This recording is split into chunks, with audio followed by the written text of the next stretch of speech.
Hello Indie fans, turns out that I did miss a number of games in January, with a nice mix of smaller gems, 1.0 releases, and surprise releases that are all worth a look. We begin with Lamp Chronicle, a gorgeous looking hand-drawn Metroidvania entry set in a fairy tale kingdom.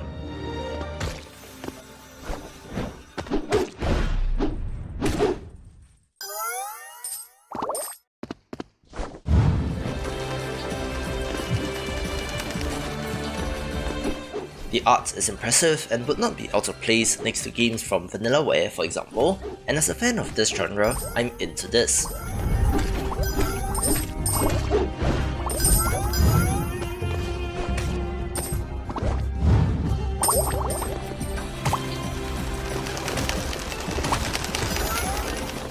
However, it's another early access Metroidvania which is still so weird a concept to me, but a title to keep an eye on for sure. Time has passed since the White City was washed from the face of Gaia. 4 adventurers have sailed to the edge of the world. What opens up before them now is the hall of the Master of Time himself, Chronos. A very pleasant surprise is the release of Oceanhorn Chronos Dungeon, a pixel art dungeon crawler that supports up to 4 players. Coming to us from developer Fox and Bros, makers of the very Zelda-like Oceanhorn series.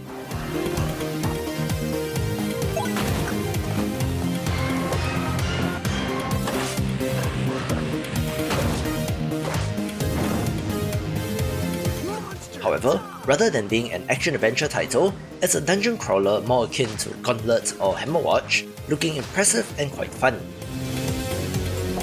I might be old, but this is my last mission. I'll make it count. For the people I love, I'll do my best.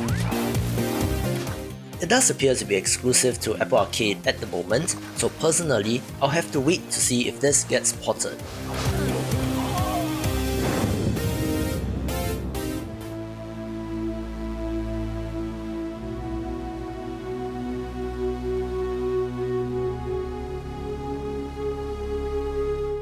Psychocat Tactics Prologue is the demo version of an upcoming tactics game that looks alright, combining the crew and ship management of FTL with the larger scale turn-based tactics of something like XCOM or a space strategy title, with the most important part being that your heroes are anthropomorphic cats.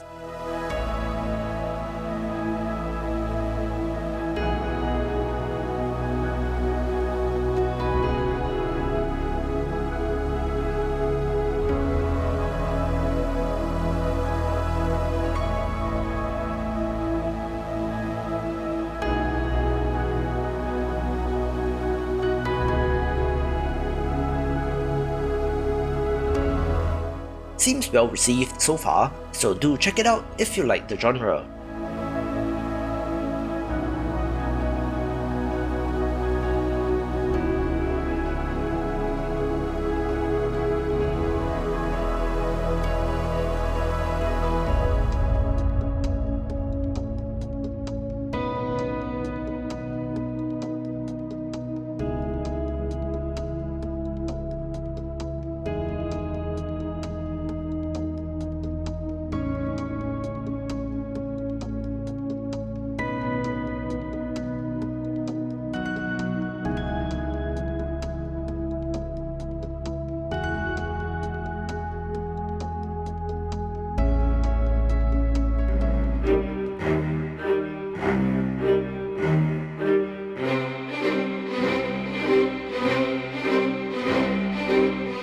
I love the variety in indie developers since we do really get creators from all over the world, and RUSALOK is indicative of that, being set in Russia in the 90s in a small town on the outskirts of the crumbling Soviet Empire.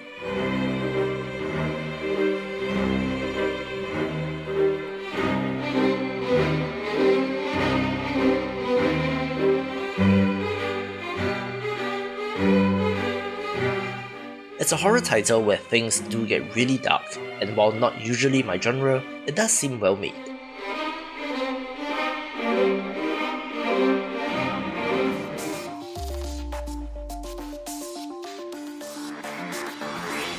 Do excuse the Chinese language trailer for Endless Voyage, but this is a deck building roguelite that may be of interest.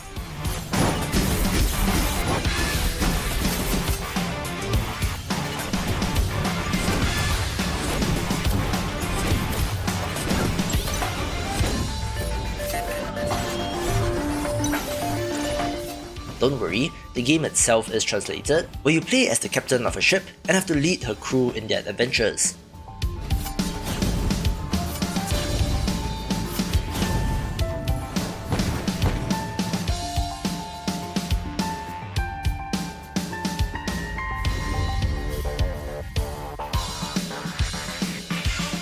There is turn-based positional combat for up to 6 units on both sides, and as a fan of this subgenre, it did get my attention.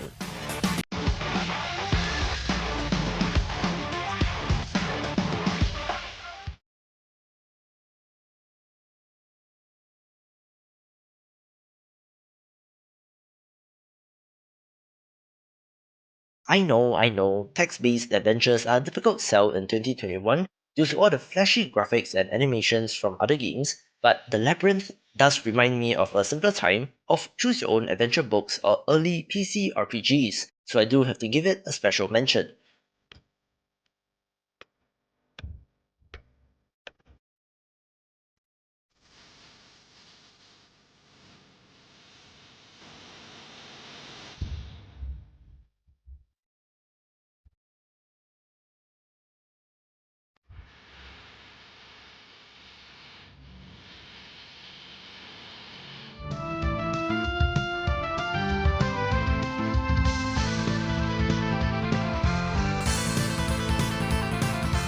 For the low price of free, you could do much worse than Demon Keeper 2 Plus, a turn-based tactics title where you control demons and monsters to fight against humans.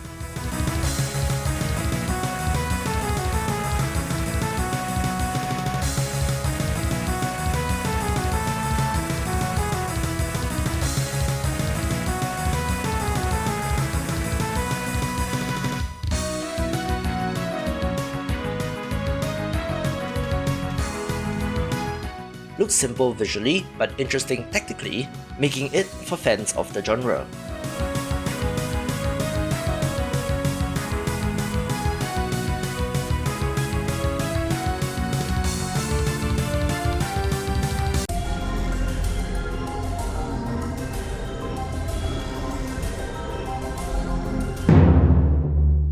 There have been a number of Twitch action titles like Velocibox or most famously Super Hexagon, where Psychocat the Door looks to join the fray as well.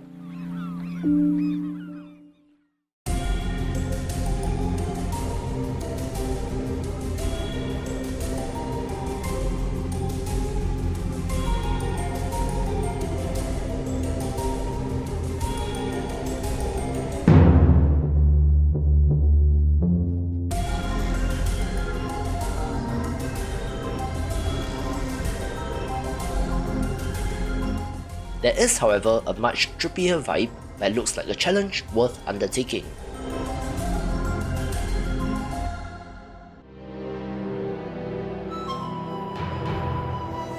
Listen, you are not alone. My name is Essen. We are the children of the Ancients, the heirs of those trusted to protect the land. We are not alone. The sky is just the beginning. The PlayStation exclusive Windfolk is a third-person aerial action title that combines the time trial racer with arena-based combat, looking alright, which I did miss since the PS Store seems like a mess. We have always used tritium as a source of energy. If we use it too much, it's lost forever. Do you think I'm some brainless grunt? Is that how little you trust me? Is this your life now? Running petty errands for a petty group. What a waste. Russell, why are you hiding? Show yourself, coward! Come, Essen. Let us see who laughs in the end.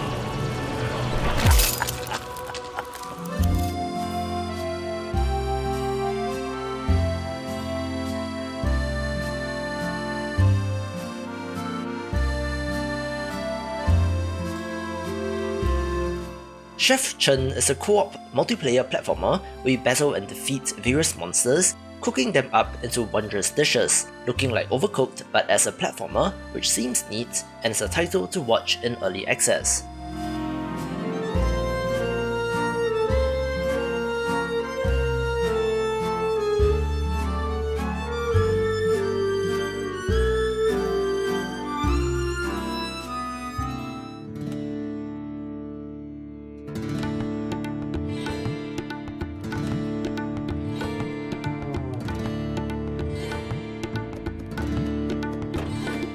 I've talked about how auto-battlers and roguelites go hand in hand, with Astronarch once again proving me right in this excellent management title.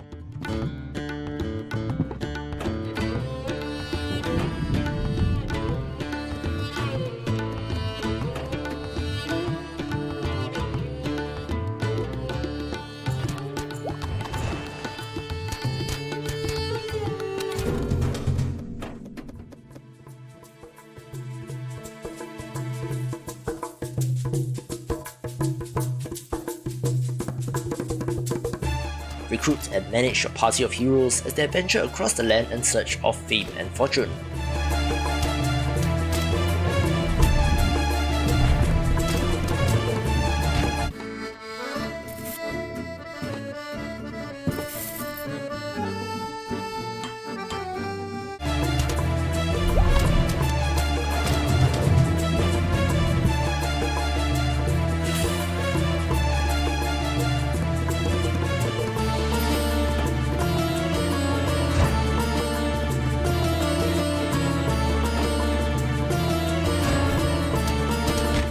While I'm not the biggest fan of the elongated character proportions, this nonetheless has some clever management and RPG systems that is worth a look.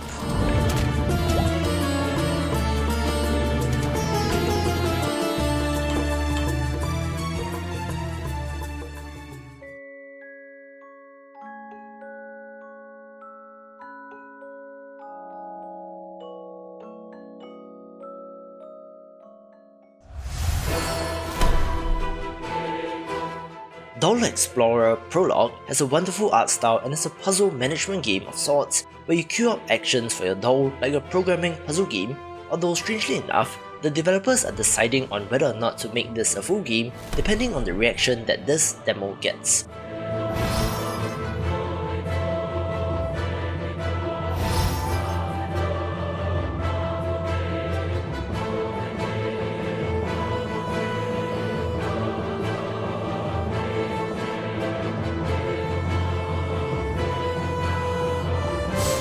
Quick note, if you have not already, do sign up for my mailing list to keep up to date with what's going on with me.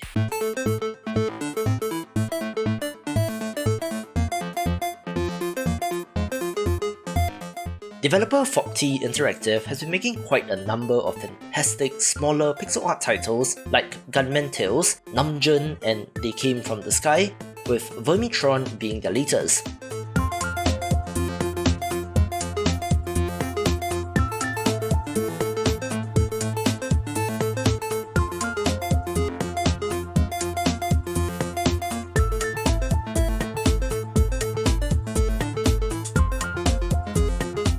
It's an arcade action-adventure title with a retro look, paying tribute to the ZX Spectrum, but with modern sensibilities, so as a fan of this look, it gets a spot.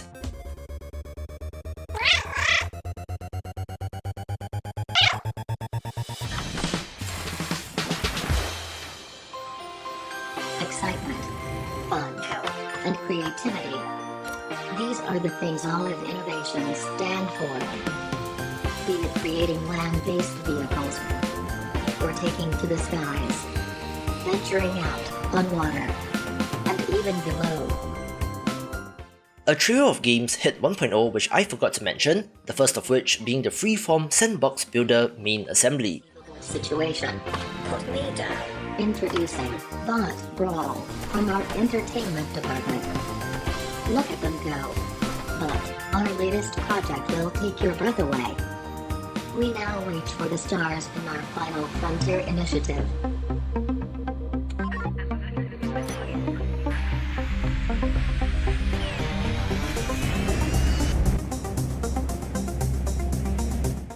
Constructing vehicles and machines has evolved into a whole subgenre of its own, with games like Besiege taking center stage, and I believe that this deserves a spot on that pedestal as well.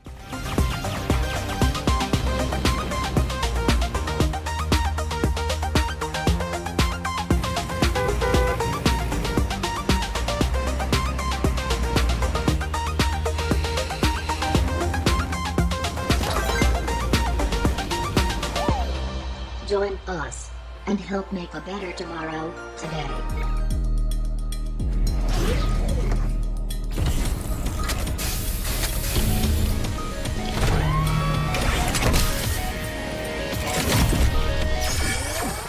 The Korean pixel art roguelike platformer Metal Unit also made it out of early access, adding the final chapter and final boss, where you play as a soldier donning the mech suit in order to have the power to defeat monsters and aliens while hunting down her treasonous sister.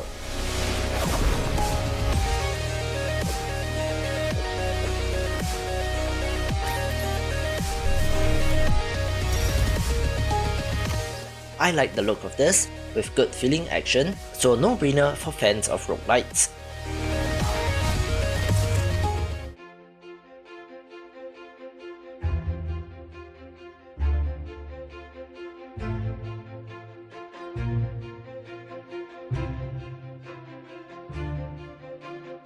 Finally, Filipino-made Academia School Simulator fully launches as well after about 3.5 years in early access, and as a tycoon or colony sim title, we're trying to build the best high school out there.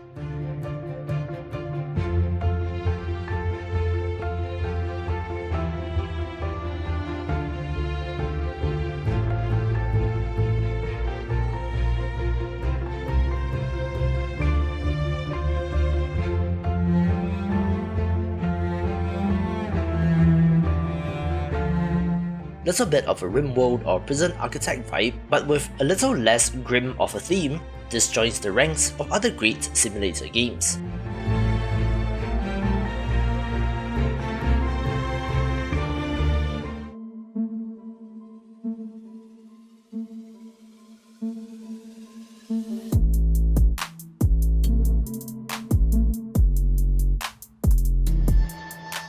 I never have any feel for horror games since most of the time they are janky pieces of crap, so I always err on the side of caution and leave it to the wider audience to decide if it will be of interest, with DEVOUR being the pick of the month.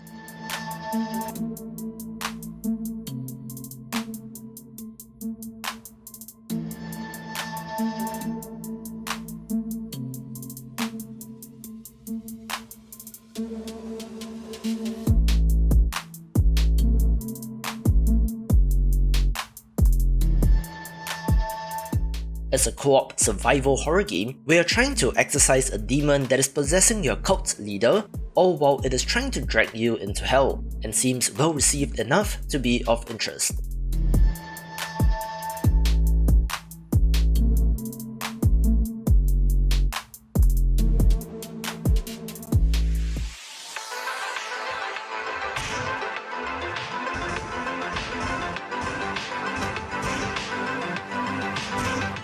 Miska's Cave is an awesome looking action title where you are a bunny person running along in the cave, having to take out enemies in flashy combos to get a better score. And for free, why not give this a shot?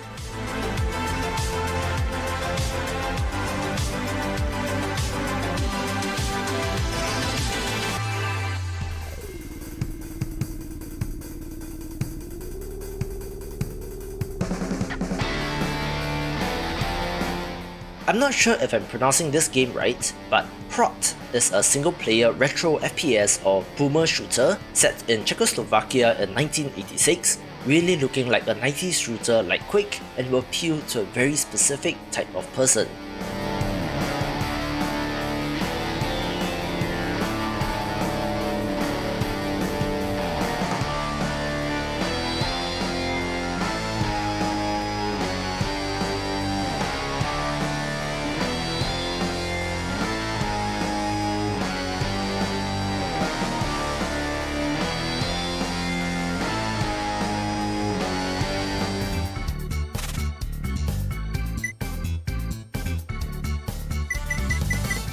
Annalynn is a wonderful looking retro arcade action platformer where you are in a mine, collecting coins and avoiding snakes, with the Pac-Man reference being fairly obvious, but it does feel a little like original Donkey Kong or even Lode Runner, which is exactly what they're going for.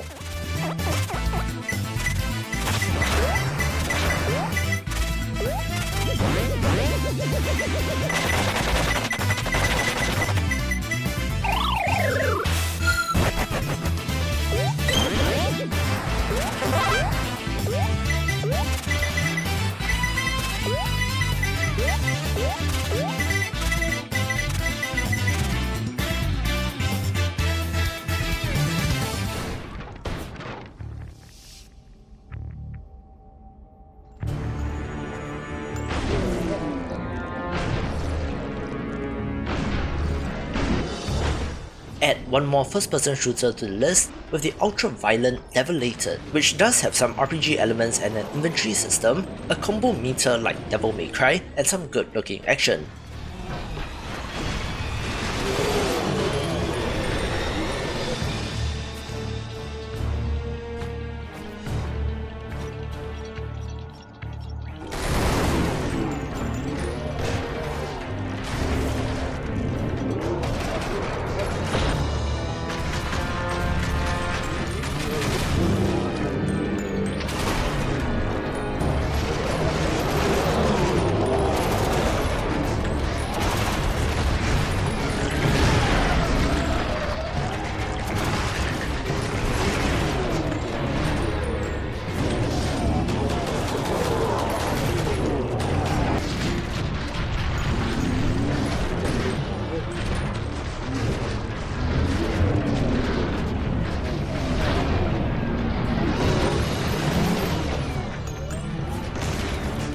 A little excessive with the motion blurring, but another game for fans of the genre.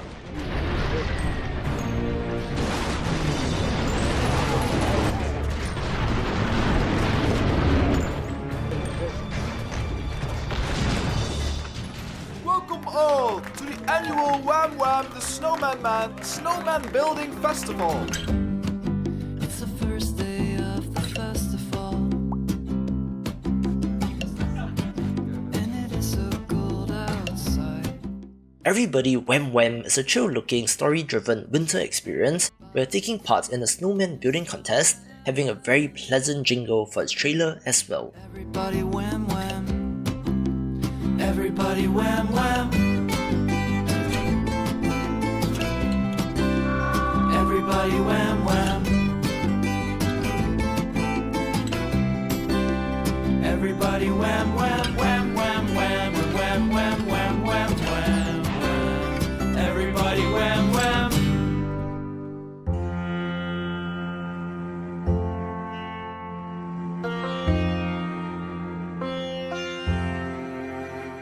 Dragon Creek is a pet simulator that is essentially How to Train Your Dragon, looking kind of casual and chill but with interesting dragon designs. Not my favourite style of pixel art, but it does look like a pleasant game.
We close off with the surprise release of Celeste Classic 2 Lani's Track.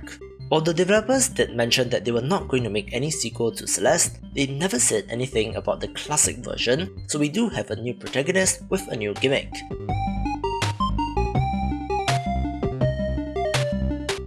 Rather than the air dash, Lani does have a horizontal grappling hook of sorts, which is pretty neat, and is available for free in browser, so check it out if you have not, taking the #1 spot. To see more of the big picture, check out these awesome videos, and I will see you after the jump.